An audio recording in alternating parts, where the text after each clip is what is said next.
आज सकाळी थोडंसं लेट उठलो आम्ही. नंतर मग मी पीठ वगैरे मळून घेतलं. छान गरम गरम चपात्या केल्या नाश्त्याला. चहा, दूध वगैरे तापवून घेतलं आणि आम्ही सगळेच नाश्त्याला बसलो. शरू, पिऊ, पप्पा आणि मी. तर पप्पा नाश्ता करून गेले त्यांच्या कामावर आणि नंतर मग मी दुपारचा स्वयंपाक पण करून घेतला. मटकीची भाजी, भात, चपात्या तर होत्या. नंतर दुपारची कामं केली सगळी आणि पप्पांना चावी द्यायला त्यांच्या गाडीवर गेलो.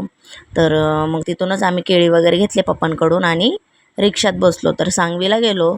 तरी लाईटी गेल्या होत्या 6 वाजल्यापासून. खूपच अंधार होता आणि गरम होतं म्हणून आम्ही वरती काही गेलोच नाही. खालीच बसलो मग थोडा वेळ आणि नंतर लाईटी आल्या. मग घरी गेलो. आवरलं. कुहूच्या बड्डेला निघायचं होतं आम्हाला.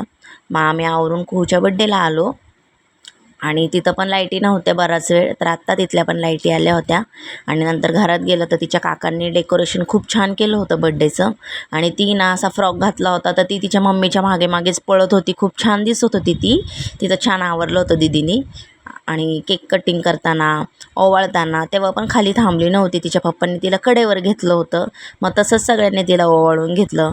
पहिलं दीदीने ओवाळून घेतलं, नंतर मी, मग माझं झाल्यावर शरू पिऊनी तिला ओवाळून घेतलं. तेव्हा पण ती खाली उभी राहत नव्हती.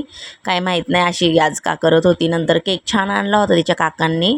तर नंतर मग आम्ही केकचे फोटो वगैरे घेतले आणि केक कटिंग करताना पण तिचं असंच होतं. कडेवरूनच केक कट केला आणि नंतर सगळ्यांनी छान जोरात टाळ्या वाजवल्या. आम्ही जेवणं केली आणि घरी निघालो. तर भेटूया उद्याच्या ब्लॉगमध्ये. फॉलो करा, लाईक करा, यूट्यूबला सबस्क्राईब करा.